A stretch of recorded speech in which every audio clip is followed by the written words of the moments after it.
ಚಾಮರಾಜನಗರ ಜಿಲ್ಲೆಯ ತೆರಕಣಾಂಬಿ ಸರ್ಕಾರಿ ಪ್ರಥಮ ದರ್ಜೆ ಕಾಲೇಜು ಸ್ಥಳಾಂತರಕ್ಕೆ ತೀವ್ರ ವಿರೋಧ ವ್ಯಕ್ತವಾಗಿದೆ. ತೆರಕಣಾಂಬಿ ಕಾಲೇಜು ಉಳಿವಿಗಾಗಿ ವಿದ್ಯಾರ್ಥಿಗಳು ಹೋರಾಟವನ್ನ ಮಾಡ್ತಾ ಇದ್ದಾರೆ. ಮೂರನೇ ದಿನವೂ ಪ್ರತಿಭಟನೆ ಮುಂದುವರೆದಿದೆ. ಕಾಲೇಜು ವಿದ್ಯಾರ್ಥಿಗಳು ಹಾಗೂ ವಿವಿಧ ಸಂಘಟನೆಗಳ ಕಾರ್ಯಕರ್ತರಿಂದ ಹೊರಕೆ ಚಳವಳಿ ನಡೀತಾ ಇದೆ. 3 ಕೋಟಿ ರೂಪಾಯಿ ವೆಚ್ಚದಲ್ಲಿ ನಿರ್ಮಿಸಿರುವ ಕಾಲೇಜು ಕಟ್ಟಡ ಉದ್ಘಾಟನೆಗೂ ಮೊದಲೇ ಕಾಲೇಜು ಸ್ಥಳಾಂತರ ಮಾಡಲಾಗಿದೆ. ವಿದ್ಯಾರ್ಥಿಗಳ ಸಂಖ್ಯೆ ಕಡಿಮೆ ನೆಪದಲ್ಲಿ ಬೆಳಗಾವಿ ಕಾಲೇಜು ವರ್ಗಾವಣೆಯಾಗಿದೆ.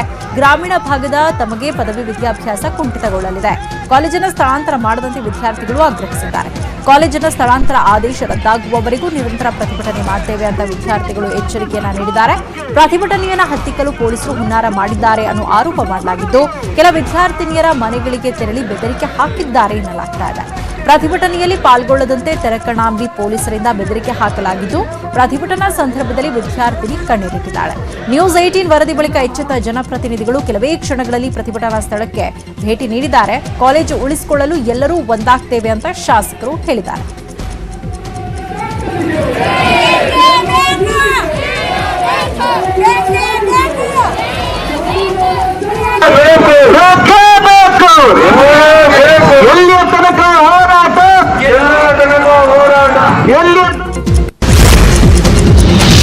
ರಾಜ್ಯ ಸರ್ಕಾರದ ವಿರುದ್ಧ ಮತ್ತೆ ಕಾಂಗ್ರೆಸ್ ನಾಯಕರು ಹರಿಹಾಯ್ದಿದ್ದಾರೆ. ಯಾದಗಿರಿಯಲ್ಲಿ ಮಾಜಿ ಸಚಿವ ಪ್ರಿಯಾಂಕ್ ಖರ್ಗೆ ಕಿಡಿಕಾರಿ ಲಾಕ್ಡೌನ್ ಮಾಡುವ ಟೈಮಲ್ಲಿ ಅನ್ಲಾಕ್ ಮಾಡಿದ್ದಾರೆ. ಕೊರೋನಾ ವಾರಿಯರ್ಸ್ಗೆ ರಕ್ಷಣೆ ಕೊಡೋದು ಬಿಟ್ಟು ಭ್ರಷ್ಟಾಚಾರ ನಡೆದಿದೆ. ಸರ್ಕಾರಕ್ಕೆ ಸೋಂಕು ತಟ್ಟಿದೆ. ಇದೊಂದು ಇನ್ಫಿಡೆಕ್ಟ್ ಸರ್ಕಾರ ಅಂತ ಕಿಡಿಕಾರಿದ್ರು. ಮಾಜಿ ಸಚಿವ ಎಚ್.ಸಿ. ಮಹದೇವಪ್ಪ ಮಾತನಾಡಿ, ಸರ್ಕಾರಕ್ಕೆ ದೂರದೃಷ್ಟಿ ಇಲ್ಲ. ಕೋವಿಡ್ ರೋಗದ ಹೆಸರಲ್ಲಿ ಸರ್ಕಾರ ಭ್ರಷ್ಟಾಚಾರ ನಡೆಸಿದೆ. ಕೋವಿಡ್ ಅವ್ಯವಹಾರವಾಗಿದ್ದು ಸರ್ಕಾರ ಶ್ವೇತಪತ್ರ ಹೊರಡಿಸಿ ನ್ಯಾಯಾಂಗ ತನಿಖೆಯಾಗಲಿ ಅಂತ ಆಗ್ರಹಿಸಿದ್ದಾರೆ. ಕರೋನಾ ವಾರಿಯರ್ಸ್ ಇರ್ಬೋದು, ಸಾರ್ವಜನಿಕರಿಗಿರ್ಬೋದು, ಶ್ರೀರಕ್ಷೆ ಕೊಡೋದು ಬಿಟ್ಟು, ರಕ್ಷಣೆ ಕೊಡೋದು ಬಿಟ್ಟು ಇವತ್ತು ಅವರು ಭ್ರಷ್ಟಾಚಾರದ ತೊಡಗಿದ್ದಾರೆ. ಅದು ನಾವು ಸುಮ್ಮನೆ ಹೇಳ್ತಾ ಇಲ್ಲ. ಕೆಪಿಸಿಸಿ ಅಧ್ಯಕ್ಷ ಡಿಕೆ ಶಿವಕುಮಾರ್ ಹಾಗೂ ಮಾಜಿ ಸಿಎಂ ಸಿದ್ದರಾಮಯ್ಯ ವಿರುದ್ಧ ಸಚಿವ ಸಿಟಿ ರವಿ ಗುಡುಗಿದ್ದಾರೆ. ಚಿಕ್ಕಮಗಳೂರಿನಲ್ಲಿ ಮಾತನಾಡಿದ ಅವರು, ಭ್ರಷ್ಟಾಚಾರದ ಬಗ್ಗೆ ಡಿಕೆಶಿ ಮಾತನಾಡ್ತಾರೆ. ಭೂತದ ಬಾಯಲ್ಲಿ ಭಗವದ್ಗೀತೆ ಬರೋದಕ್ಕೂ ಇದಕ್ಕೂ ವ್ಯತ್ಯಾಸವಿಲ್ಲ.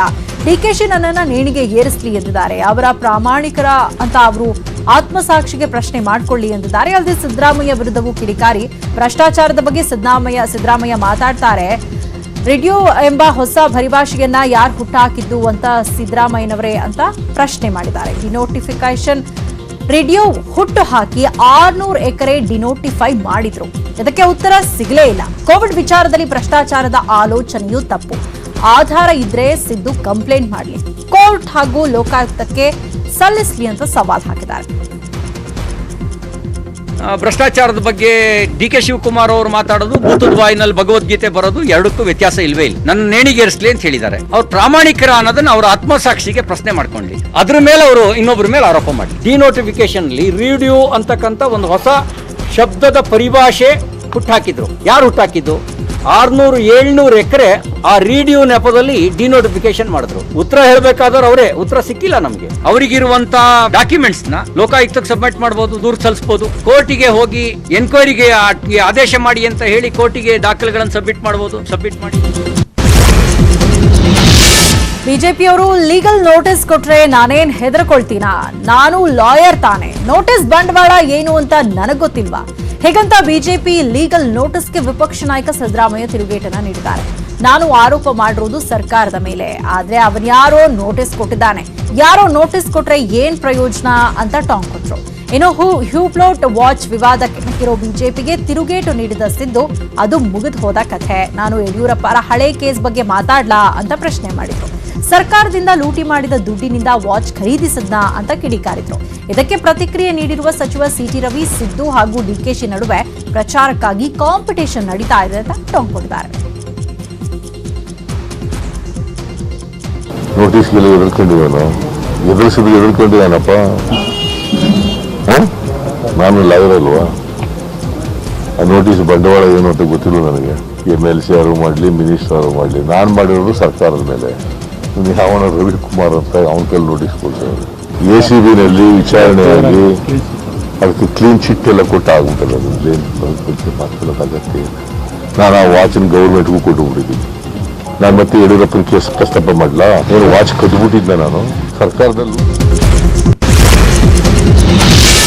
ಬೇರೆ ಸರ್ಕಾರದ ಅವಧಿಯಲ್ಲಿ ಅಧಿಕಾರಿಗಳ ನಿಗೂಢ ಸಾವಿಗೆ ಸರ್ಕಾರ ಕಾರಣ ಅಂತ ಆರೋಪ ಮಾಡ್ತಾ ಇದ್ರು. ಆದ್ರೆ ಬಿಜೆಪಿ ಸರ್ಕಾರದ ಅವಧಿಯಲ್ಲಿ ಅಧಿಕಾರಿಗಳು ನಿಗೂಢವಾಗಿ ಸಾಯ್ತಾ ಇದ್ರು. ಸರ್ಕಾರ ಮೌನಕ್ಕೆ ಶರಣಾಗಿದೆ ಅಂತ ಮಾಜಿ ಸಿಎಂ ಎಚ್ ಡಿ ಕುಮಾರಸ್ವಾಮಿ ಆರೋಪವನ್ನ ಮಾಡಿದ್ದಾರೆ. ಚನ್ನರಾಯಪಟ್ಟಣದ ಪಿಎಸ್ಐ ಆತ್ಮಹತ್ಯೆ ಸಂಬಂಧ ಸರಣಿ ಟ್ವೀಟ್ ಮಾಡಿರುವ ಎಚ್ಡಿಕೆ ಎಸ್ಐ ಸಾವಿನ ಬಗ್ಗೆ ಉನ್ನತ ಮಟ್ಟದ ತನಿಖೆಗೆ ಆಗ್ರಹ ಮಾಡಿದ್ದಾರೆ. ಅಲ್ಲದೆ ಎಸ್ಐ ಸಾವಿಗೆ ಆಯಾ ಕಟ್ಟಿನ ಜಾಗದಲ್ಲಿ ಕುಳಿತ ಹಿರಿಯ ಪೊಲೀಸ್ ಅಧಿಕಾರಿಗಳ ದೌರ್ಜನ್ಯ ಹಾಗೂ ಬೆದರಿಕೆ ತಂತ್ರ ಕಾರಣ ಎಂಬ ಮಾಹಿತಿ ನನಗಿದೆ ಅಂತ ಬಾಂಬ್ ಹಾಕಿದ್ದಾರೆ. ಇನ್ನು ಜೆಡಿಎಸ್ ರಾಜ್ಯಾಧ್ಯಕ್ಷ ಶಾಸಕ ಎಚ್ ಕೆ ಕುಮಾರಸ್ವಾಮಿ ಕೂಡ ಚನ್ನರಾಯಪಟ್ಟಣ ಪಿಎಸ್ಐ ಆತ್ಮಹತ್ಯೆ ಕೇಸ್ ಬಗ್ಗೆ ಉನ್ನತ ಮಟ್ಟದ ತನಿಖೆ ಆಗಬೇಕು ಅಂತ ಮನವಿಯನ್ನ ಮಾಡಿದ್ದಾರೆ. ಮೇಲಾಧಿಕಾರಿಗಳ ಒತ್ತಡಕ್ಕೆ ಒಳಗಾಗಿದ್ದಾರೋ, ಒಟ್ಟಾರೆ ಒತ್ತಡಕ್ಕೆ ಒಳಗಾಗಿ ಆತ್ಮಹತ್ಯೆ ಮಾಡಿಕೊಂಡಿರ್ತಕ್ಕಂಥದ್ದು ನಿಜ. ನಮ್ಮ ಜಿಲ್ಲಾ ಉಸ್ತುವಾರಿ ಸಚಿವರು ಹೊಸದಾಗಿ ನೇಮಕವಾದ ನಂತರ, ಆದರೆ ಇತ್ತೀಚೆಗೆ 2 ತಿಂಗಳು ಇತ್ತೀಚೆಗೆ ಏನಾಗಿದೆ ಅಂತ ಗೊತ್ತಿಲ್ಲ. ಮನವಿ ಮಾಡ್ತಾ ಇದ್ದೀನಿ, ಅವರ ಹಿಂಬಾಲಕರನ್ನ ಅವರು ಹದ್ದುಬಸ್ತಿನಲ್ಲಿ ಇಡಬೇಕು. ಈ ರೀತಿಯ ಹಿಂಬಾಲಕರನ್ನು ಬಿಟ್ಟು ತಾಲೂಕಿನಲ್ಲಿ ಆಡಳಿತಗಳನ್ನ ಮಾಡಲಿಕ್ಕೆ ಹೊರಟ್ರೆ ನಾವು ಸುಮ್ಮನಿರಲಿಕ್ಕೆ ಸಾಧ್ಯ. ರಾಜ್ಯ ಸಚಿವ ಸಂಪುಟ ವಿಸ್ತರಣೆ ವಿಚಾರಕ್ಕೆ ಸಂಬಂಧಪಟ್ಟಂತೆ ಮಂಗಳೂರಿನಲ್ಲಿ ಬಿಜೆಪಿ ರಾಜ್ಯಾಧ್ಯಕ್ಷ ನಳಿನ್ ಕುಮಾರ್ ಕಟೀಲ್ ಪ್ರತಿಕ್ರಿಯಿಸಿದ್ದಾರೆ. ಸಚಿವ ಸಂಪುಟ ವಿಸ್ತರಣೆ ಬಗ್ಗೆ ಮುಖ್ಯಮಂತ್ರಿ ನಿರ್ಧಾರವನ್ನು ಕೈಗೊಳ್ಳುತ್ತಾರೆ. ರಾಷ್ಟ್ರೀಯ ಅಧ್ಯಕ್ಷರ ಜೊತೆ ಚರ್ಚೆ ಮಾಡಿ ನಿರ್ಧಾರ ಕೈಗೊಳ್ಳುತ್ತಾರೆ. ಸುಳ್ಯ ಶಾಸಕ ಎಸ್ ಅಂಗಾರಾಗೆ ಸಚಿವ ಸ್ಥಾನ ಬೇಡಿಕೆ ನೀಡಬೇಕೆಂದು ನಮ್ಮ ಅಭಿಪ್ರಾಯ ಆಗಿದೆ. ಮಂತ್ರಿ ಸ್ಥಾನ ಕೊಡೋದು ಮುಖ್ಯಮಂತ್ರಿಗಳ ವಿವೇಚನೆಗೆ ಬಿಟ್ಟ ವಿಚಾರ ಅಂತ ಹೇಳಿದ್ದಾರೆ. ಸಂಪುಟ ವಿಸ್ತರಣೆ ಬಗ್ಗೆ ಚರ್ಚೆಗಳೇನು ನಡೀತದೆ ಅದು ಪೂರ್ತಿಯಾಗಿರ್ತಕ್ಕಂಥ ಮುಖ್ಯಮಂತ್ರಿಗಳ ವಿವೇಚನೆಗೆ ಬಿಟ್ಟಿರುವಂಥದ್ದು. ಮುಖ್ಯಮಂತ್ರಿಗಳು ನಮ್ಮ ರಾಷ್ಟ್ರೀಯ ಮುಖಂಡರ ಜೊತೆ ಸಂವಾದಗಳನ್ನು ಮಾಡಿ ಮುಂದಿನ ತೀರ್ಮಾನವನ್ನು ತಗೊಳ್ತಾರೆ. ಸಂಪುಟ ವಿಸ್ತರಣೆ ಬಗ್ಗೆ ಚರ್ಚೆಗಳೇನು ನಡೀತದೆ ಅದು ಪೂರ್ತಿಯಾಗಿರ್ತಕ್ಕಂಥ ಮುಖ್ಯಮಂತ್ರಿಗಳ ವಿವೇಚನೆಗೆ ಬಿಟ್ಟಿರುವಂಥದ್ದು. ಮುಖ್ಯಮಂತ್ರಿಗಳು ನಮ್ಮ ರಾಷ್ಟ್ರೀಯ ಮುಖಂಡರ ಜೊತೆ ಸಂವಾದಗಳನ್ನು ಮಾಡಿ ಇವರು ಊರು ತುಂಬ ಆರೋಪ ಮಾಡ್ತಿರೋದು ನೋಡಿದ್ರೆ ಇವರಿಗೆ ಸಾಂವಿಧಾನಿಕ ಸಂಸ್ಥೆಯ ಮೇಲೆ ನಂಬಿಕೆ ಇಲ್ಲ ಅಂತಾಗತ್ತೆ. ಒಂದು ಇಂಟರ್ನಲ್ ಕಾಂಪಿಟೇಷನ್ ನಡೀತಿರ್ಬೋದು. ಇಂಟರ್ನಲ್ ಕಾಂಪಿಟೇಷನ್ನು ಸ್ಪರ್ಧೆ, ಈ ಪ್ರಚಾರ ತೆಗೆದುಕೊಳ್ಳೋದಕ್ಕೆ ಅವ್ರಿಗಿಂತ ನಾನು ಮುಂದಿರಬೇಕು, ಅವ್ರಿಗಿಂತ ನಾನು ಮುಂದಿರಬೇಕು ಅನ್ನೋ ಸ್ಪರ್ಧೆ ನಡೀತಿರ್ಬೋದು ಅವ್ರ ಪಾರ್ಟಿಯ ಒಳಗೆ. ಬಿಜೆಪಿಯ ನೂತನ ಪದಾಧಿಕಾರಿಗಳ ನೇಮಕದಲ್ಲಿ ಸಿಎಂ ಬಿಎಸ್ವೈಗೆ ಹಿನ್ನಡೆಯಾಗಿದ್ದು ಬಿಎಲ್ ಸಂತೋಷ್ ಮೇಲುಗೈ ಸಾಧಿಸಿದ್ದಾರೆ. ಸಿಎಂ ಪುತ್ರ ವಿಜಯೇಂದ್ರ ಪ್ರಧಾನ ಕಾರ್ಯದರ್ಶಿ ಹುದ್ದೆಗೆ ಲಾಬಿ ಮಾಡಿದ್ರು. ಆದರೆ ವಿಜಯೇಂದ್ರಗೆ ಉಪಾಧ್ಯಕ್ಷ ಸ್ಥಾನ ಕೊಡಲಾಗಿದೆ. ಪುತ್ರನ ವಿಚಾರದಲ್ಲಿ ಬಿಎಸ್ವೈಗೆ ಬಿಜೆಪಿ ರಾಜ್ಯಾಧ್ಯಕ್ಷ ಕಟೀಲ್ ಶಾಕ್ ಕೊಟ್ಟಿದ್ದಾರೆ. ಇನ್ನು ಯುವ ಮೋರ್ಚಾ ಅಧ್ಯಕ್ಷ ಸ್ಥಾನ ಕೂಡ ವಿಜಯೇಂದ್ರ ಆಪ್ತನ ಕೈತಪ್ಪಿದೆ. ರಾಜ್ಯಾಧ್ಯಕ್ಷ ಕಟೀಲ್ ಪ್ರಾಂತ್ಯವಾರು ಜವಾಬ್ದಾರಿ ನೀಡಿ ಜಾಣ್ಮೆ ಮೆರೆದಿದ್ದಾರೆ. ಇನ್ನು ಬಿಎಲ್ ಸಂತೋಷ್ ಆಪ್ತರಿಗೆ ಸಿಂಹ ಪಾಲು ಸಿಕ್ಕಿದೆ. ಪಕ್ಷದ ಮೇಲೆ ಬಿಎಲ್ ಸಂತೋಷ್ ಇನ್ನಷ್ಟು ಹಿಡಿತ ಸಾಧಿಸಿದ್ದಾರೆ. ಇನ್ನು ಉಪಾಧ್ಯಕ್ಷ ಸಿಗ್ತಾ ಇದ್ದಂತೆ ವಿಜಯೇಂದ್ರ ಬಿಜೆಪಿ ಕಚೇರಿಗೆ ಭೇಟಿ ನೀಡಿದ್ರು. ನಾನು ಪ್ರಧಾನ ಕಾರ್ಯದರ್ಶಿ ಹುದ್ದೆ ಮೇಲೆ ಆಸೆ ಪಟ್ಟಿರಲಿಲ್ಲ. ನಾನು ರಾಜ್ಯ ಪ್ರವಾಸ ಮಾಡಿ ಪಕ್ಷ ಸಂಘಟನೆ ಮಾಡ್ತೇನೆ ಅಂತ ವಿಜಯೇಂದ್ರ ಹೇಳಿದ್ದಾರೆ. ನನ್ನನ್ನು ಗುರುತಿಸಿ ಈ ಒಂದು ಹೊಸ ಜವಾಬ್ದಾರಿಯನ್ನು ಕೊಟ್ಟಿರೋದಕ್ಕೆ ಎಲ್ಲ ನಮ್ಮ ರಾಷ್ಟ್ರೀಯ ಹಿರಿಯ ನಾಯಕರು, ನಡ್ಡಾಜಿಯವರು, ಅಮಿತ್ ಶಾಜಿಯವರು, ಶ್ರೀಯುತ ಸಂತೋಷ್ ಜಿ ಅವರು, ನಮ್ಮ ರಾಜ್ಯಾಧ್ಯಕ್ಷರಾದ ಶ್ರೀಯುತ ನಳಿನ್ ಕುಮಾರ್ ಕಟೀಲ್ ಜಿ ಅವರು, ಅದೇ ರೀತಿ ನಿನ್ನೆ ದಿನ ಮಾನ್ಯ ಮುಖ್ಯಮಂತ್ರಿಗಳಾದಂಥ ಸನ್ಮಾನ್ಯ ಯಡಿಯೂರಪ್ಪನವರ ಆಶೀರ್ವಾದವನ್ನು ಕೂಡ ಪಡೆದುಕೊಂಡು ಪಕ್ಷದ ಒಂದು ಶಿಸ್ತಿನ ಸಿಪಾಯಿಯಾಗಿ ಪಕ್ಷದ ಸಂಘಟನೆ ದೃಷ್ಟಿಯಿಂದ ರಾಜ್ಯಾದ್ಯಂತ ಪ್ರವಾಸನ ಮಾಡುವಂಥ ಕೆಲಸವನ್ನು ಯಶಸ್ವಿಯಾಗಿ ಮಾಡ್ತೇನೆ ಅನ್ನೋ ವಿಶ್ವಾಸ ನನಗಿದೆ. ಸ್ಥಾನಮಾನದ ಆಸೆ ಹಿಡ್ಕೊಂಡು ಯಾವುದೂ ಕೂಡ ಕೆಲಸವನ್ನು ಮಾಡೋದಕ್ಕೆ ಇಚ್ಛೆ ಪಡೋದಿಲ್ಲ. ಪಕ್ಷ ಏನೇ ಜವಾಬ್ದಾರಿಯನ್ನು ಕೊಟ್ಟರು ಅದನ್ನು ಯಶಸ್ವಿಯಾಗಿ ನಿರ್ವಹಿಸ್ತಕ್ಕಂಥ ಆ ಶಕ್ತಿ, ಆ ಇಚ್ಛಾಶಕ್ತಿ ಇಟ್ಕೊಂಡು ಒಂದು ಕೆಲಸ ಮಾಡ್ತಕ್ಕಂಥ ಒಂದು ಆಸೆ ನನಗಿದೆ. ಬರೋ ದಿನಗಳಲ್ಲಿ ಕೆಲಸ ಮಾಡಿ ತೋರಿಸ್ತೇನೆ ಹೊರತು ಒಂದು ಜನರಲ್ ಸೆಕ್ರೆಟರಿ ಇರ್ಬೋದು ಅಥವಾ ಬೇರೆ ಯಾವುದೇ ಒಂದು ಸ್ಥಾನಮಾನ ಸಿಗಬೇಕು ಅಂತಕ್ಕಂಥ ಯಾವುದೇ ಒಂದು ಆಸೆನ ಇಟ್ಕೊಂಡಿರಲಿಲ್ಲ. ಪಕ್ಷ ಕೊಟ್ಟಿರ್ತಕ್ಕಂಥ ಜವಾಬ್ದಾರಿಯನ್ನು ಭಾಳ ಜವಾಬ್ದಾರಿಯುತವಾಗಿ ನಾನು ಕೆಲಸವನ್ನು ಮಾಡ್ತೇನೆ.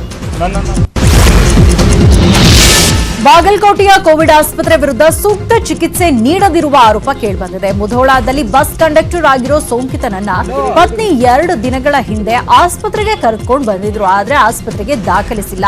ಮಳೆಯಲ್ಲೇ ಹೊರಗೆ ಮಲಕೊಂಡಿದ್ರು. ವೆಂಟಿಲೇಟರ್ ಹಾಕಿಲ್ಲ, ಬರೀ ಗುಳಿಗೆ ಕೊಟ್ಟಿದ್ದಾರೆ. ಸೂಕ್ತ ಚಿಕಿತ್ಸೆ ಕೊಡ್ತಾ ಇಲ್ಲ ಅಂತ ಸೋಂಕಿತನ ಪತ್ನಿ ಕಣ್ಣೀರ್ ಹಾಕ್ತಾ ಅಳಲನ್ನ ತೋಡ್ಕೊಂಡಿದ್ದಾರೆ. ನನ್ನ ಗಂಡ ಈಗ ಸಾಯ್ತೀನಿ ಅಂತಿದ್ದಾರೆ. ಡಾಕ್ಟರ್ ದೇವರು ಅಂತ ನಂಬಿ ಬಂದಿದ್ದೀವಿ, ಅವರೇ ನೋಡ್ಲಿಲ್ಲ ಅಂದ್ರೆ ಯಾರು ನೋಡ್ಬೇಕು ಅಂತ ತಮ್ಮ ಅಸಹಾಯಕತೆಯನ್ನ ತೋಡ್ಕೊಂಡಿದ್ದಾರೆ. ನೌಕರಿ ಸಾರ್ವಜನಿಕರಿಂದ ನಮ್ಮನೆ ಮಾಡ್ಯಾರ, ನಾವು ಕಳ್ಕೊಬ್ರಿ. ನೀವು ಸಾರ್ವಜನಿಕ ನೋಡೋಣ, ನೀವು ಡಾಕ್ಟರ್ ಯಾರಿಗೆ ಕೇಳೋದ್ರಿಂದ ನಾವು ಡಾಕ್ಟರ್ ಬಿಟ್ಟು ಡಾಕ್ಟರ್ ದೇವ್ರು ಅಂತ ನಂಬಿ ಇಲ್ಲಿ ಬಂದಿ. ನಮಗೆ ಅವರೇ ನೋಡಿಲ್ಲ ಅಂದ್ರೆ ನಮ್ಗೆ ಯಾರು ನೋಡ್ಬೇಕ್ರಿ? ಶುಗರ್ ಪೇಷಂಟ್ ಅದಾರಿ 400 ಶುಗರ್ ಅದಾರಿ ನಮ್ಮ ಮನ್ಯಾಗ ಹೇಳೇನ್ರಿ ನಾನು ನಮ್ಮ ಮನ್ಯಾಗ ಶುಗರ್ ಪೇಷಂಟ್ ಅದಾರಿ 2 ಟೈಮ್ ಗೋಲಿ ಅವ ಇನ್ನ ತಕ್ಕ ನೋಡಲ್ಲಾಗ್ಯಾರಿ ಅವ್ರಿಗೆ ಹೋಗಿ ನಮ್ಮ ತಳ ಗುಲ್ಬರ್ಗ ರೀ ನಾವು ಬಾಗಲಕೋಟೆ ಡಿಪೋಕ್ಕೆ ಇದ್ರಿ ನಮ್ಮ ತಾನ್ಕೋರಾಗ ನಮ್ಮ ಮನೆ ಇಲ್ಲೇ ಅದ ಅವ್ರು ಮುದುವ ಡಿಪೋ ಮಾಡಿ ಮನೆಗೆ ಬರ್ತಾರೆ ಡ್ಯೂಟಿ ಮಾಡಿ ಒಂದು 8 ದಿನ ಸೂಟಿ ಮಾಡ್ಯಾರಿ 4 ದಿವಸನಾಗೆ ಬಂದದ್ರಿ 2 ದಿವಸಿಗೆ ಬಂದೀನ್ರಿ ಕುಮ್ರೇಶ್ವರಕ್ಕೆ ಹೋಗಿನ್ರಿ ರಕ್ತ ತಪಾಸ್ ಮಾಡ್ಯಾರ ಎಕ್ಸ್ರಾ ಮಾಡ್ಯಾರ ಕರ್ನ ಟೆಸ್ಟ್ ಮಾಡಕ್ ಹೋಗಮ್ಮ ಅಂದಾರ ಸೋಮವಾರ ದಿವಸ ಇಲ್ಲಿ ಬಂದೇನ್ರಿ 3 ಟೆಸ್ಟ್ ಮಾಡ್ಯಾರಿ ಏನೂ ಇಲ್ಲ ಅಂತ 3 ಗಂಟೆ ಕುಂದ್ರಿಸಿ ಕಳ್ಸ್ಯಾರಿ ಮತ್ತೆ ಒಳಗೆ ಕುಮ್ರೇಶ್ವರಕ್ಕೆ ಹೋಗೇನ್ರಿ ಇಲ್ಲಮ್ಮ ಏನಿಲ್ಲ ಅಂತ 15 ದಿವಸ ಗೋಲಿ ಕೊಟ್ಟು ಮನೆಗೆ ಕಳ್ಸ್ಯಾರ ಒಂದ್ ರಾತ್ರಿ ಹೋಗ್ಯಾದ್ರಿ ಮರ್ದಿವ್ಸ ಮಂಗಳವಾರ ರಾತ್ರಿ 12 ಗಂಟೆ ಆಗ್ಯಾದ್ರಿ ಉತ್ತರ ತೊಂದ್ರೆ ಭಾಳ ಆಗ್ಯಾದ್ರಿ ಆಮೇಲೆ ಅಂಬ್ಲೆನ್ಸ್ ಹಚ್ಚಿ ಒಂದ್ ಅಂಬ್ಲೆನ್ಸ್ ಬರಲ್ಲಾಗ್ಯಾರಿ ಫೋನ್ ಎತ್ತಾರ ಬೆಡ್ ಖಾಲಿ ಇಲ್ಲ ಅಂತಾರ ಸ್ವಿಚ್ ಆಫ್ ಬಂದಿರ್ತಾರ ಹಿಂಗೆ ಮಾಡ್ಯಾರ ನಮ್ಗೆ ಜನರಿಗೆ ಬುದ್ಧಿ ಹೇಳೋ ಸಚಿವರೇ ನಿಯಮ ಪಾಲಿಸ್ತಾ ಇಲ್ಲ, ಸಾಮಾಜಿಕ ಅಂತರ ಇಲ್ಲ, ಕೊರೋನಾ ಬಗ್ಗೆ ಭಯ ಇಲ್ಲ. ಹೌದು, ಸಾಮಾಜಿಕ ಅಂತರ ಗಾಳಿಗೆ ತೂರಿ ಸಚಿವರು ಭೂಮಿ ಪೂಜೆಯಲ್ಲಿ ಭಾಗವಹಿಸಿರುವ ಘಟನೆ ಬೆಳಗಾವಿ ಜಿಲ್ಲೆಯಲ್ಲಿ ನಡೆದಿದೆ. ಕರ್ನಾಟಕ ಹಾಗೂ ಮಹಾರಾಷ್ಟ್ರ ಗಡಿಯಲ್ಲಿನ ಸಕ್ಕರೆ ಕಾರ್ಖಾನೆಯ ಭೂಮಿ ಪೂಜೆಯಲ್ಲಿ ಸಚಿವ ಶ್ರೀಮಂತ್ ಪಾಟೀಲ್ ಭಾಗವಹಿಸಿದ್ರು. ಅಥಣಿ ತಾಲೂಕಿನ ಕರ್ನಾಟಕ ಹಾಗೂ ಮಹಾರಾಷ್ಟ್ರದ ಗಡಿಯಲ್ಲಿ ಭೂಮಿ ಪೂಜೆ ನಡೆದಿದ್ದು ಸಾಮಾಜಿಕ ಅಂತರ ಮರೆತು ಕಾರ್ಯಕ್ರಮದಲ್ಲಿ ಸಚಿವರು ಭಾಗವಹಿಸಿದ್ದಾರೆ. ಮಹಾರಾಷ್ಟ್ರದ ಜತ್ತ ಶಾಸಕರ ಒಡೆತನದ ಸಕ್ಕರೆ ಕಾರ್ಖಾನೆಯ ಭೂಮಿ ಪೂಜೆ ನಡೆದಿದ್ದು ಮಹಾರಾಷ್ಟ್ರ ಸಚಿವರು ಶಾಸಕರುಗಳೊಂದಿಗೆ ಕರ್ನಾಟಕದ ಜವಳಿ ಮತ್ತು ಅಲ್ಪಸಂಖ್ಯಾತ ಸಚಿವ ಶ್ರೀಮಂತ್ ಪಾಟೀಲ್ ಭಾಗವಹಿಸಿದ್ದಾರೆ. ಭಾರೀ ಮಳೆಯಿಂದ ಮನೆ ಕುಸಿದ ಹಿನ್ನೆಲೆಯಲ್ಲಿ ಬಾಣಂತಿ ಸೇರಿ 7 ಜನ ಬೀದಿಯಲ್ಲೇ ಬದುಕ್ತಾ ಇರುವ ಬಗ್ಗೆ ನ್ಯೂಸ್ 18 ಕನ್ನಡ ಸಹಾಯ ಮಾಡಿ ಪ್ಲೀಸ್ ಅಂತ ಸುದ್ದಿ ಪ್ರಸಾರ ಮಾಡಿತ್ತು. ಸುದ್ದಿ ಪ್ರಸಾರವಾದ ತಕ್ಷಣವೇ ಯಾದಗಿರಿ ಶಾಸಕ ವೆಂಕಟರೆಡ್ಡಿ ಮುದ್ನಾಳ ಎಚ್ಚೆತ್ತುಕೊಂಡು ಸಂಕಷ್ಟದಲ್ಲಿರುವ ಕುಟುಂಬಕ್ಕೆ ನೆರವಾಗಿದ್ದಾರೆ. ಯಾದಗಿರಿ ಜಿಲ್ಲೆಯ ವಡಗೇರ ತಾಲೂಕಿನ ನಾಯ್ಕಲ್ ಗ್ರಾಮದಲ್ಲಿ ಗಾಳೆಪ್ಪ ಎಂಬುವವರ ಮನೆಯು ಭಾರೀ ಮಳೆಯಿಂದ ಕುಸಿದು ಬಡ ಕುಟುಂಬ ಬೀದಿಯಲ್ಲಿ ಬದುಕು ನಡೆಸ್ತಾ ಇತ್ತು. ಈ ಬಗ್ಗೆ ನ್ಯೂಸ್ 18 ಕನ್ನಡದಲ್ಲಿ ವರದಿ ಪ್ರಸಾರ ಮಾಡಲಾಗಿತ್ತು. ಸಮಸ್ಯೆ ಬೆಳಕಿಗೆ ತರುವ ಕೆಲಸವನ್ನು ಕೂಡ ಮಾಡಲಾಗಿತ್ತು. ನಂತರ ಯಾದಗಿರಿ ಶಾಸಕ ವೆಂಕಟರೆಡ್ಡಿ ಮುದ್ನಾಳ ಅವರು ಸುದ್ದಿ ಗಮನಿಸಿ ಖುದ್ ನಮ್ಮ ಯಾದಗಿರಿ ಪ್ರತಿನಿಧಿ ನಾಗಪ್ಪ ಮಾಲಿ ಪಾಟೀಲ ಅವರಿಗೆ ಫೋನ್ ಮಾಡಿ ಮಾಹಿತಿಯನ್ನ ಪಡೆದು ಸಮಸ್ಯೆಗೆ ತಾತ್ಕಾಲಿಕ ಪರಿಹಾರ ಕಲ್ಪಿಸಿದ್ದಾರೆ. ಸರ್ಕಾರದ ವತಿಯಿಂದ ಮನೆಯ ಸೌಲಭ್ಯ ಕಲ್ಪಿಸಲಾಗುತ್ತೆ ಅಂತ ಭರವಸೆ ನೀಡಿದ್ದಾರೆ. ಇದು ನ್ಯೂಸ್ 18 ಕನ್ನಡ ಇಂಪ್ಯಾಕ್ಟ್. ಮಂಡ್ಯದಲ್ಲಿ ಖಾಸಗಿ ವೈದ್ಯನಿಗೆ ಕೊರೋನಾ ಮಹಾಮಾರಿ ವಕ್ಕರಿಸಿದೆ. ಮಂಡ್ಯದ ವಿದ್ಯಾನಗರದಲ್ಲಿರೋ ಸುಧಾ ನರ್ಸಿಂಗ್ ಹೋಮ್ನ ವೈದ್ಯ ಗೋಪಾಲಕೃಷ್ಣ ಗುಪ್ತಾಗೆ ಕೊರೋನಾ ಅಟ್ಯಾಕ್ ಮಾಡಿದೆ. ಮಕ್ಕಳ ತಜ್ಞನಾಗಿ ಪ್ರಸಿದ್ಧಿ ಪಡೆದಿರೋ ನರ್ಸಿಂಗ್ ಆಸ್ಪತ್ರೆಯ ವೈದ್ಯ ಗೋಪಾಲಕೃಷ್ಣ ಗುಪ್ತಾ ಕೋವಿಡ್ ಆಸ್ಪತ್ರೆಗೆ ರವಾನೆ ಮಾಡಲಾಗಿದೆ. ವೈದ್ಯನಿಗೆ ಸೇರಿದ ಸುಧಾ ನರ್ಸಿಂಗ್ ಹೋಮ್ ಅನ್ನು ಸೀಲ್ ಡೌನ್ ಮಾಡಲಾಗಿದೆ. ವೈದ್ಯನಿಗೆ ಸೋಂಕು ತಗುಲಿರೋ ಕಾರಣ ವೈದ್ಯನ ಬಳಿ ಚಿಕಿತ್ಸೆ ಪಡೆದವರಲ್ಲಿ ಆತಂಕ ಶುರುವಾಗಿದೆ. ವೈದ್ಯನ ಬಳಿ ಚಿಕಿತ್ಸೆ ಪಡೆದವರು ಸ್ವಯಂ ಪ್ರೇರಿತರಾಗಿ ಬಂದು ಕೋವಿಡ್ ಟೆಸ್ಟ್ಗೆ ಒಳಗಾಗುವಂತೆ ಜಿಲ್ಲಾಡಳಿತ ಮನವಿ ಮಾಡಿದೆ. ಬಳ್ಳಾರಿ ಜಿಲ್ಲೆಯಲ್ಲಿ ಕೊರೋನಾ ಸೋಂಕಿತ ಮಹಿಳೆಗೆ ಯಶಸ್ವಿಯಾಗಿ ಹೆರಿಗೆ ಮಾಡಿಸಲಾಗಿದೆ. ಅವಳಿ ಜವಳಿ ಮಕ್ಕಳಿಗೆ ಸೋಂಕಿತ ಜನ್ಮ ನೀಡಿದ್ದು ಬಳ್ಳಾರಿ ಜಿಲ್ಲಾಸ್ಪತ್ರೆ ವೈದ್ಯರು ಯಶಸ್ವಿಯಾಗಿ ಹೆರಿಗೆ ಮಾಡಿಸಿದ್ದಾರೆ. ಒಂದು ಗಂಡು ಮತ್ತೊಂದು ಹೆಣ್ಣು ಮಗು ಜನಿಸಿದ್ದು 1.8 ಕೆಜಿ ತೂಕವಿರುವ ಹೆಣ್ಣು ಮಗು ಹಾಗೆ 2.5 ಕೆಜಿ ಗಂಡು ಮಗು ತೂಕ ಇದೆ. ತಾಯಿ ಮಕ್ಕಳು ಆರೋಗ್ಯವಾಗಿದ್ದಾರೆ ಅಂತ ಬಳ್ಳಾರಿ ಜಿಲ್ಲಾಧಿಕಾರಿ ಎಸ್ ನಕುಲ್ ಮಾಹಿತಿಯನ್ನ ನೀಡಿದರು. ಕಲಬುರಗಿ ಗ್ರಾಮೀಣ ಕ್ಷೇತ್ರದ ಶಾಸಕ ಬಸವರಾಜ ಮತ್ತಿಮೂಡ್ಗೆ ಕೊರೋನಾ ಸೋಂಕು ದೃಢಪಟ್ಟಿದೆ. ಈ ಹಿನ್ನೆಲೆಯಲ್ಲಿ ಕಲಬುರಗಿ ಸಮೀಪದ ಉಪ್ಪಾಣಾವ್ ಗ್ರಾಮದ ಗ್ರಾಮಸ್ಥರು ವಿಶೇಷ ಪೂಜೆಯನ್ನು ಸಲ್ಲಿಸಿದ್ರು. ಗ್ರಾಮದ ಹನುಮಾನ್ ಮಂದಿರದಲ್ಲಿ ಹಾಲಿನ ಅಭಿಷೇಕ ಮಾಡಿ ಶಾಸಕರು ಬೇಗ ಗುಣಮುಖರಾಗಿ ಬರಲಿ ಅಂತ ಗ್ರಾಮಸ್ಥರು ಪ್ರಾರ್ಥನೆ ಮಾಡಿದ್ದಾರೆ. ಬೆಂಗಳೂರಿನ ಜಾಲಹಳ್ಳಿಯ HMT ಸರ್ಕಲ್ ಬಳಿ ಮಾನಸಿಕ ಅಸ್ವಸ್ಥನನ್ನ ಕಂಡು ಜನ ಭಯಭೀತರಾಗಿದ್ದಾರೆ. ಕಾಲಿಗೆ ಕಬ್ಬಿಣದ ಸರಪಳಿ ಹಾಕೊಂಡು ರಸ್ತೆಗೆ ಬಂದಿದ್ದ ಮಾನಸಿಕ ಅಸ್ವಸ್ಥ ಮಾಸ್ಕ್ ಇಲ್ಲದೆ ರಸ್ತೆಯಲ್ಲಿ ಓಡಾಡ್ತಾ ಇದ್ದ. ಕಾಲಿಗೆ ಸರಪಳಿ ಹಾಕಿದ್ದನ್ನ ಕಂಡು ಗಾಬರಿಯಾದ ಜನ ತಕ್ಷಣ ಪೊಲೀಸರು ಮತ್ತು ಸಿವಿಲ್ ಡಿಫೆನ್ಸ್ ತಂಡಕ್ಕೆ ಮಾಹಿತಿಯನ್ನ ನೀಡಿದ್ದಾರೆ. ಮಾನಸಿಕ ಅಸ್ವಸ್ಥನಿಗೆ ಮಾಸ್ಕ್ ಕೊಟ್ಟು ಜಾಲಹಳ್ಳಿ ಪೊಲೀಸರು ಕರೆದೊಯ್ದರು. ಬಳಿಕ ವ್ಯಕ್ತಿಯ ಕುಟುಂಬದವರಿಗೆ ಪೊಲೀಸರು ಮಾಹಿತಿಯನ್ನ ನೀಡಿದ್ದಾರೆ. ಕೊರೋನಾ ಭೀತಿಯಿಂದ ಮನೆಯಿಂದ ಹೊರಗೆ ಹೋಗ್ತಾನೆ ಎಂದು ಸರಪಳಿ ಹಾಕಿದ್ವಿ ಅಂತ ಪೋಷಕರು ಹೇಳಿ ಕರೆದೊಯ್ದಿದ್ದಾರೆ.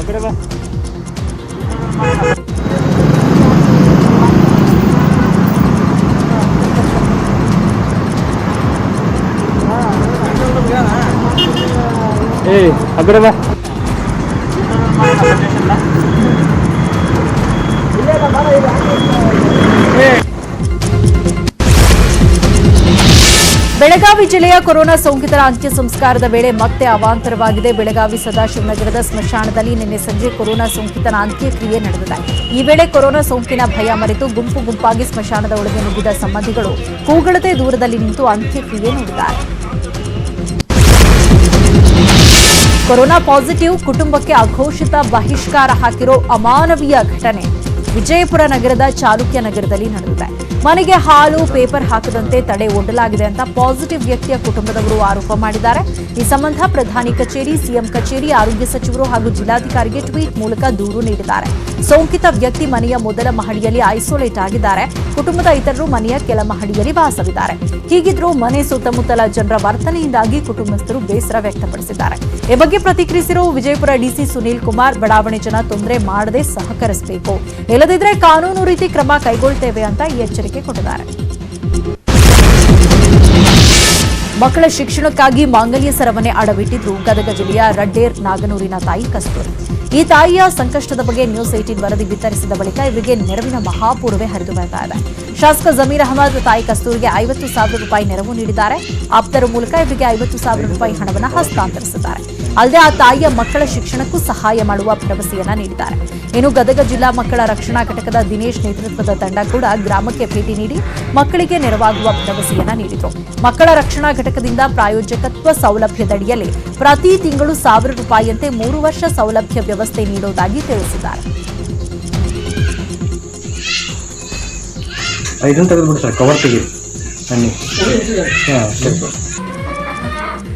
ಪಾಪ ಆ ಅಮ್ಮಂತ ಪಾಪ ಅವ್ರ ಗಂಡ ಕೂಲಿ ಮಾಡೋದು, ಆ ಅಮ್ಮಂತ ಪಾಪ TV ತಗೊಳಕ್ ದುಡ್ಡಿಲ್ಲ. ಹಾಗಾಗಿ ಪಾಪ ತಾಳಿ ಹಡ ಇಟ್ಟು TV ತಗೊಂಡು ಮಕ್ಳಿಗೆ ಓದ್ಬೇಕಂತ ಹೇಳ್ಬಿಟ್ಟು ತಾಳಿ ಹಡ ಇಟ್ಟು ತಗೊಂಡಿದ್ರಂತೆ. ಆ ಮಾಧ್ಯಮ ಮುಖಾಂತರ ಮತ್ತು ನನಗೆ ಸೋಷಿಯಲ್ ಮೀಡಿಯಾದಲ್ಲಿ ಗೊತ್ತಾದ್ಮೇಲೆ ನಿನ್ನೆ ನಾನು ಹೈದರಾಬಾದ್ ಇದ್ದೆ. ಇಮಿಡಿಯೇಟ್ ನಮ್ಮ ಕಾಂಗ್ರೆಸ್ ಮುಖಂಡರು ಇದ್ದಾರೆ, ನಮ್ಮ ಅಲ್ತಾಫ್ ಕಿತ್ತೂರ್ ಅಂತ ಹುಬ್ಳಿದಲ್ಲಿ, ಅವ್ರನ್ನ ಕಳಿಸ್ಬಿಟ್ಟು ಅವ್ರ ಮನೆಗೆ ನನ್ನ ಕಡೆಯಿಂದ ಮೊದಲೇ ಹೋಗಿ ತಾಯಿ ಆ ತಾಳಿನ ಬಿಡಿಸ್ಕೊಂಡು ನಿನ್ಗೆ ಹಡ ಇಟ್ಟಿರೋದು ಅಂತ ಹೇಳ್ಬಿಟ್ಟು ಒಂದು 50,000 ರೂಪಾಯಿನ ಕೊಟ್ಟಿದ್ದೀನಿ. ಆ ತಾಯಿ 14,000 ತಾಳಿ ಹಡ ಇಟ್ಟಿದ್ದಂತೆ, ಅದು ಬಿಡಿಸೋಕೆ ನಾನು ಕೊಟ್ಟಿದ್ದೀನಿ.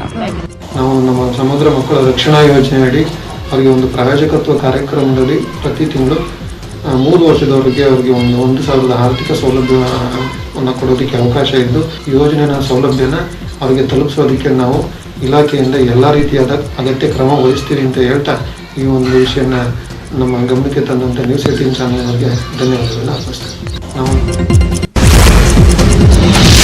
ಬಾಗಲಕೋಟೆ ಜಿಲ್ಲೆಯಲ್ಲಿ ಆನ್ಲೈನ್ ಶಿಕ್ಷಣಕ್ಕೆ ಅಕ್ಕ ತಂಗಿ ಕೂಲಿ ಮಾಡಿ ಹಣ ಕೂಡಿಟ್ಟು ಮೊಬೈಲ್ ಖರೀದಿ ಮಾಡಿದ್ದಾರೆ. ಬಾದಾಮಿ ತಾಲೂಕಿನ ಮುತ್ತಲಗೇರಿ ಗ್ರಾಮದ ಮಹಾದೇವಿ ಮತ್ತು ಸವಿತಾ ಆನ್ಲೈನ್ ಶಿಕ್ಷಣಕ್ಕಾಗಿ ಕೂಲಿ ಮಾಡಿ ಮೊಬೈಲ್ ಖರೀದಿಸಿದ್ದಾರೆ. ಮಹಾದೇವಿ 8ನೇ ತರಗತಿ, ಸವಿತಾ 9ನೇ ತರಗತಿಯಲ್ಲಿ ವ್ಯಾಸಂಗ ಮಾಡುತ್ತಿದ್ದಾರೆ. 9,000 ಬೆಲೆಯ ಮೊಬೈಲ್ಗೆ 5,000 ರೂಪಾಯಿ ಕೂಲಿಯಿಂದ ಬಂದ ಹಣ, 4,000 ವಿದ್ಯಾರ್ಥಿ ವೇತನದ ಹಣ ಕೂಡಿಸಿ ಖರೀದಿಸಿದ್ದಾರೆ. ಹಗಲಲ್ಲಿ ಕೂಲಿಗೆ ಹೋಗೋ ಇವರು ರಾತ್ರಿ ಆನ್ಲೈನ್ ಕಲಿಕೆ ವಿಡಿಯೋ ಡೌನ್ಲೋಡ್ ಮಾಡಿ ಕಲಿತಾ ಇದ್ದಾರೆ. ಚಂದನ ವಾಹಿನಿ ಆನ್ಲೈನ್ ಕ್ಲಾಸ್ಗಳನ್ನು ಅಪ್ಲೋಡ್ ಮಾಡಿ ವ್ಯಾಸಂಗ ಮಾಡ್ತಾ ಇದ್ದಾರೆ. ಅರ್ಧ ತಾಸೊಳಗ ಅವರು ಸಬ್ಜೆಕ್ಟ್ನ ಎಲ್ಲ ಮುಗಿಸ್ತಿದ್ರಲ್ಲ, ಸ್ಕ್ರೀನ್ ಮೇಲೆ ಬರೋಂಥ ಅಕ್ಷರಗಳನ್ನ ನಮ್ಗೆ ಬೇಗ ಬರ್ಕೊಳಕ್ ಆಗ್ತಿರ್ಲಿಲ್ಲ. ಆದ್ರಿಂದ ನಾವು ಫೋನ್ ತಗೊಂಡು ಅನಿವಾರ್ಯತೆ ಉಂಟಾಯ್ತು. ಆದ್ರಿಂದ ನಾವಿಬ್ಬರು ದುಡಿದಿದ್ದ 5,000 ರೂಪಾಯಿ ಹಾಗೂ ಸ್ಕಾಲರ್ಶಿಪ್ಪಿಂದ 3,000 ರೂಪಾಯಿ ತೆಗೆದುಕೊಂಡು ಒಂದು ಫೋನ್ ತಗೊಂಡ್ವಿ. ಆ ಫೋನಲ್ಲೇ ನಾವೀಗ ಆನ್ಲೈನ್ ಕ್ಲಾಸನ್ನು ನೋಡ್ತೀವಿ. ಹಳ್ಳಿಯಲ್ಲಿ ಸಾಮಾಜಿಕ ಅನ್ನೋದೇ ಬಡತನ. ಮತ್ತೆ ನಾವು ಶಾಲೆಗೆ ಹೋಗುವಾಗ ನಮ್ಮ ಅಪ್ಪ ಅಮ್ಮನೇ ದುಡಿತಾರೆ, ಆದರೆ ನಾವು ಈಗ ರಜೆ ಟೈಮಲ್ಲಾದರೂ ಸಹಾಯ ಮಾಡಬೇಕನ್ನೋ ಆಸೆ. ಮದ್ಯ ಸಿಕ್ಕಿಲ್ಲ ಅಂತ ಸೋಂಕಿತ ಮಹಿಳೆ ಆಸ್ಪತ್ರೆಯಿಂದ ಎಸ್ಕೇಪ್ ಆಗಿದ್ದು, ಕಳೆದ 5 ದಿನದಿಂದ ಯಾದಗಿರಿ ತಾಲೂಕಿನ ಮುದ್ನಾಳ ಕೋವಿಡ್ ಆಸ್ಪತ್ರೆಯಲ್ಲಿ ಗುರುಮಠಕಲ್ ಮೂಲದ ಸೋಂಕಿತೆ ಎಣ್ಣೆಗಾಗಿ ಆಸ್ಪತ್ರೆಯಿಂದ ಬೆಳ್ಳಂಬೆಳಗ್ಗೆ ಕಾಲ್ಕಿತ್ತಿತ್ತು. ಆಸ್ಪತ್ರೆಗೆ ಬಂದಾಗಿನಿಂದ ಹೆಂಡ ತಂದು ಕೊಡುವಂತೆ ಆಸ್ಪತ್ರೆ ಸಿಬ್ಬಂದಿಗೆ ದುಂಬಾಲು ಬಿದ್ದಿತ್ತು. ಯಾರೂ ತಂದುಕೊಟ್ಟಿರಲಿಲ್ಲ. ಇವತ್ತು ಬೆಳಗ್ಗೆ 5 ಗಂಟೆಯಿಂದ ಆಕೆ ನಾಪತ್ತೆಯಾಗಿದ್ದು, ವ್ಯಾಪಕ ಹುಡುಕಾಟ ನಡೆಸಿದ್ರೂ ಸಿಕ್ಕಿರಲಿಲ್ಲ. ಇದರಿಂದ ಆರೋಗ್ಯ ಸಿಬ್ಬಂದಿ ಆತಂಕದಲ್ಲಿರುವಾಗಲೇ ಎಸ್ಕೇಪ್ ಆಗಿದ್ದ ಮಹಿಳೆ ಮತ್ತೆ ಆಸ್ಪತ್ರೆಯಲ್ಲಿ ಪ್ರತ್ಯಕ್ಷವಾಗಿದ್ದಾಳೆ. ಚಿಕ್ಕಬಳ್ಳಾಪುರ ಜಿಲ್ಲೆಯ ಗೌರಿಬಿದನೂರಿನಲ್ಲಿ ಭಾರೀ ಮಳೆಯಿಂದ ಅವಾಂತರ ಸೃಷ್ಟಿಯಾಗಿದೆ. ಗೌರಿಬಿದನೂರು ನಗರ ಹೊರವಲಯದ ಪಿನಾಕಿನಿ ನದಿ ದಡದ ಮಣ್ಣಲ್ಲಿ ಪೆಟ್ರೋಲ್ ಲಾರಿಯೊಂದು ಹೂತು ಹೋಗಿದೆ. ಭಾರೀ ಮಳೆಯಿಂದ ನೀರು ರಭಸಕ್ಕೆ ದಿಬ್ಬದ ಮಣ್ಣು ಕೊಚ್ಚಿಕೊಂಡು ಹೋಗಿ ಲಾರಿಯ ಅರ್ಧ ಭಾಗ ಮುಚ್ಚಿದೆ. ಮಣ್ಣಿನಲ್ಲಿ ಸಿಲುಕಿದ ಪೆಟ್ರೋಲ್ ಲಾರಿಯನ್ನ ಮೇಲೆತ್ತಲು ಕ್ರೇನ್ ಜೆಸಿಬಿಗಳ ಮೂಲಕ ಹರಸಾಹಸ ಪಡಲಾಯಿತು. ಬ್ರಿಡ್ಜ್ ಕಾಮಗಾರಿ ನಡೀತಾ ಇದ್ದ ಹಿನ್ನೆಲೆಯಲ್ಲಿ ಪಕ್ಕದ ಮಣ್ಣಿನ ರಸ್ತೆಯಲ್ಲಿ ಸಾಗ್ತಾ ಇರುವ ವೇಳೆ ಮಣ್ಣಿನಲ್ಲಿ ಸಿಲುಕಿದ ಪೆಟ್ರೋಲ್ ಲಾರಿ ಸಿಕ್ಕಾಕೊಂಡಿತ್ತು. ಗೌರಿಬಿದನೂರು ಹೊರವಲಯದ ಚಿಕ್ಕಬಳ್ಳಾಪುರ ರಸ್ತೆಯಿಂದ ಬೆಂಗಳೂರು ರಸ್ತೆಗೆ ಸಂಪರ್ಕಿಸುವ ರಸ್ತೆ ಇದಾಗಿದೆ.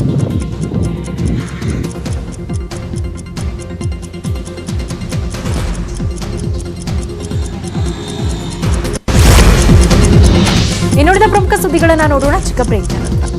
ಪಾಕಿಸ್ತಾನ್ನಲ್ಲಿ ಪ್ರಧಾನಿ ಮೋದಿ ಸಂವಾದ ನಡೆಸಿದ್ರು. ದೇಶದ ವಿವಿಧ ಶಿಕ್ಷಣ ಸಂಸ್ಥೆಗಳ ವಿದ್ಯಾರ್ಥಿಗಳೊಂದಿಗೆ ಮೋದಿ ಸಂವಾದ ನಡೆಸಿದ್ರು. ಫೈನಲಿಸ್ಟ್ ಸ್ಪರ್ಧೆಗಳಿಗೆ ಮತ್ತಷ್ಟು ಉತ್ಸಾಹ ತುಂಬಿದ್ರು. ಈ ವೇಳೆ ಶಿಕ್ಷಣ, ಆರೋಗ್ಯ, ಗ್ರಾಮೀಣ ಆರ್ಥಿಕ ಪರಿಸ್ಥಿತಿಗಳ ಬಗ್ಗೆ ವಿದ್ಯಾರ್ಥಿಗಳು ಬೆಳಕು ಚೆಲ್ಲಿದ್ರು. ಕೊರೋನಾ ನಂತರ ಆರೋಗ್ಯ ಕ್ಷೇತ್ರದಲ್ಲಿ ಮಹತ್ತರ ಬದಲಾವಣೆ ಆಗ್ತಾ ಇದೆ. ದೊಡ್ಡ ದೊಡ್ಡ ಆಸ್ಪತ್ರೆಗಳ ಜೋಡಣೆ ಕಾರ್ಯ ಪ್ರಗತಿಯಲ್ಲಿದೆ ಅಂತ ಪ್ರಧಾನಿ ಮೋದಿ ಹೇಳಿದ್ದಾರೆ. ಬಡ ಮಹಿಳೆಯರ ಸಬಲೀಕರಣ ಅಗತ್ಯತೆ ಬಗ್ಗೆ ವಿದ್ಯಾರ್ಥಿನಿಯೊಬ್ಬರು ಮಾತನಾಡಿದರು. ಹಾಗೆ ದೇಶದ ಅಭಿವೃದ್ಧಿಗೆ ಯುವಕರಿಂದ ತಂತ್ರಜ್ಞಾನ ಸಮರ್ಪಕ ಬಳಕೆ ಆಗಬೇಕು. ಹಳ್ಳಿಗಳಲ್ಲೂ ತಂತ್ರಜ್ಞಾನ ಬಳಕೆ ಆಗಬೇಕು. ಆರೋಗ್ಯ ಕ್ಷೇತ್ರದಲ್ಲೂ ತಂತ್ರಜ್ಞಾನ ಬಳಕೆ ಅಗತ್ಯ ಅಂತ ಮೋದಿ ಪ್ರತಿಪಾದಿಸಿದರು. ರಾಜ್ಯಸಭೆ ಸದಸ್ಯ ಸಮಾಜವಾದಿ ಪಕ್ಷದ ಪ್ರಬಲ ನಾಯಕ ಅಮರ್ ಸಿಂಗ್ ಇನ್ನಿಲ್ಲ. 64 ವರ್ಷದ ಅಮರ್ ಸಿಂಗ್ ಸಿಂಗಾಪುರ ಆಸ್ಪತ್ರೆಯಲ್ಲಿ ನಿಧನರಾಗಿದ್ದಾರೆ. ಕಳೆದ 3 ತಿಂಗಳಿನಿಂದ ಕಿಡ್ನಿ ಸಂಬಂಧಿ ಕಾಯಿಲೆಯಿಂದ ಬಳಲ್ತಾ ಇದ್ದ ಅಮರ್ ಸಿಂಗ್ ಚಿಕಿತ್ಸೆ ಫಲಕಾರಿಯಾಗದೆ ನಿಧನರಾಗಿದ್ದಾರೆ. ಪಕ್ಷದ ಧೋರಣೆಗಳ ವಿರುದ್ಧ ದನಿ ಎತ್ತಿದ್ದ ಕಾರಣಕ್ಕೆ ಹಲವು ಬಾರಿ ಉಚ್ಚಾಟನೆಗೂ ಕೂಡ ಒಳಗಾಗಿದ್ರು ಅಮರ್ ಸಿಂಗ್. ಆಗಸದಲ್ಲಿ ವಿಮಾನಗಳ ನಡುವೆ ಮುಖಾಮುಖಿ ಡಿಕ್ಕಿಯಾಗಿ ಜನಪ್ರತಿನಿಧಿ ಸೇರಿ 7 ಮಂದಿ ಸಾವನ್ನಪ್ಪಿರುವ ಘಟನೆ ಅಲಸ್ಕಾದ ವಿಮಾನ ನಿಲ್ದಾಣದ ಬಳಿ ನಡೆದಿದೆ. ಅಲಸ್ಕಾದ ಜನಪ್ರತಿನಿಧಿ ಗೇರಿ ಕ್ಲಾಪ್ ಅಪಘಾತದಲ್ಲಿ ಮೃತಪಟ್ಟವರಲ್ಲಿ ಪ್ರಮುಖರಾಗಿದ್ದಾರೆ. ಇವರು ವಿಮಾನವೊಂದನ್ನ ಚಾಲನೆ ಮಾಡ್ತಾ ಇದ್ರು ಮತ್ತು ಇವರು ಏಕಾಂಗಿಯಾಗಿದ್ರು. ಮತ್ತೊಂದು ವಿಮಾನದಲ್ಲಿ 4 ಜನ ಪ್ರವಾಸಿಗರು, ಓರ್ವ ಗೈಡ್ ಹಾಗೂ ವಿಮಾನದ ಪೈಲಟ್ ಮೃತಪಟ್ಟಿದ್ದಾರೆ. ಆಂಧ್ರದ ವಿಶಾಖಪಟ್ಟಣಂನಲ್ಲಿರುವ ಹಿಂದೂಸ್ತಾನ್ ಶಿಪ್ ಯಾರ್ಡ್ ಬಳಿ ಬೃಹತ್ ಕ್ರೇನ್ ಒಂದನ್ನು ಸ್ಥಾಪಿಸುವ ವೇಳೆ ಅದು ಕುಸಿದು ಬಿದ್ದು 11 ಮಂದಿ ಸಾವನ್ನಪ್ಪಿರುವ ದುರಂತ ಸಂಭವಿಸಿದೆ. ಈ ದುರ್ಘಟನೆಯಲ್ಲಿ ಇನ್ನೂ ಹಲವಾರು ಗಾಯಗೊಂಡಿದ್ದಾರೆ. ಅವರನ್ನು ಸಮೀಪದ ಆಸ್ಪತ್ರೆಗೆ ದಾಖಲಿಸಲಾಗಿದೆ. ಗಾಯಾಳುಗಳ ಪೈಕಿ ಹಲವರ ಸ್ಥಿತಿ ಗಂಭೀರವಾಗಿದ್ದು ಸಾವಿನ ಸಂಖ್ಯೆ ಇನ್ನಷ್ಟು ಹೆಚ್ಚಾಗುವ ಅಪಾಯ ಇದೆ. ಇಂದು ರಾಜ್ಯಾದ್ಯಂತ ಮುಸ್ಲಿಮರು ಬಕ್ರೀದ್ ಹಬ್ಬವನ್ನು ಆಚರಿಸಿದ್ದಾರೆ. ಬೆಂಗಳೂರು ಸೇರಿದಂತೆ ರಾಜ್ಯಾದ್ಯಂತ ಮುಂಜಾನೆಯೇ ಮುಸ್ಲಿಂ ಬಾಂಧವರು ಮಸೀದಿಗೆ ಬಂದು ಹಬ್ಬದ ಪ್ರಾರ್ಥನೆ ಮಾಡಿದರು. ಪ್ರಾರ್ಥನೆಯ ನಂತರ ಎಲ್ಲರೂ ಒಬ್ಬೊಬ್ಬರನ್ನ ಅಪ್ಪಿಕೊಂಡು ಶುಭಾಶಯ ಹೇಳ್ತಾರೆ. ಆದರೆ ಈ ಬಾರಿ ಒಬ್ಬರನ್ನೊಬ್ಬರು ಅಪ್ಪಿಕೊಳ್ಳಲಿಲ್ಲ. ಕೊರೋನಾ ಕಟ್ಟೆಚ್ಚರದಲ್ಲಿ ಹಬ್ಬ ನಡೆದಿದ್ದು ಮಸೀದಿಯ ಸುತ್ತ ಪೊಲೀಸ್ ಭದ್ರತೆಯನ್ನು ಮಾಡಲಾಗಿತ್ತು. ಮೈದಾನಗಳಲ್ಲಿ ಪ್ರಾರ್ಥನೆಗೆ ಅವಕಾಶ ಇರಲಿಲ್ಲ.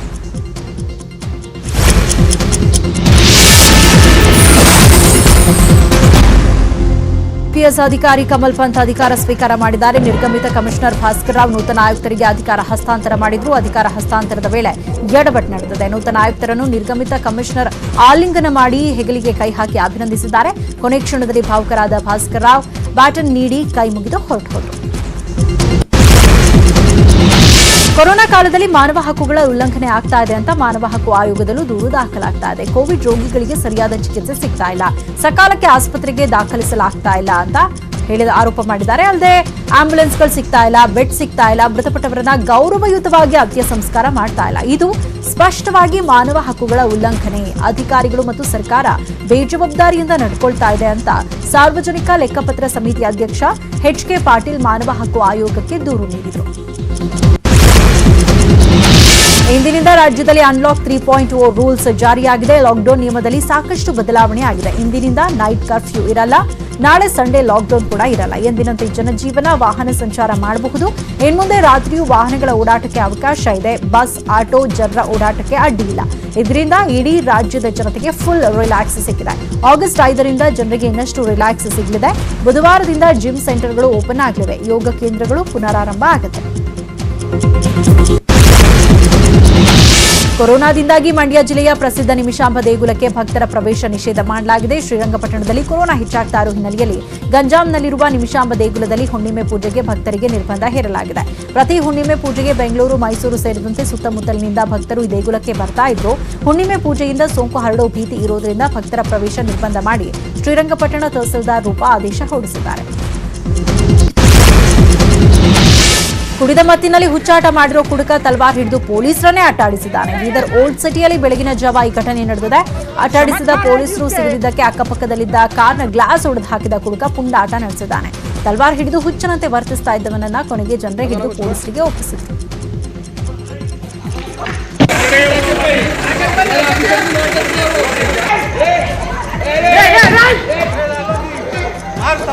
समझ मारा है जी उसके।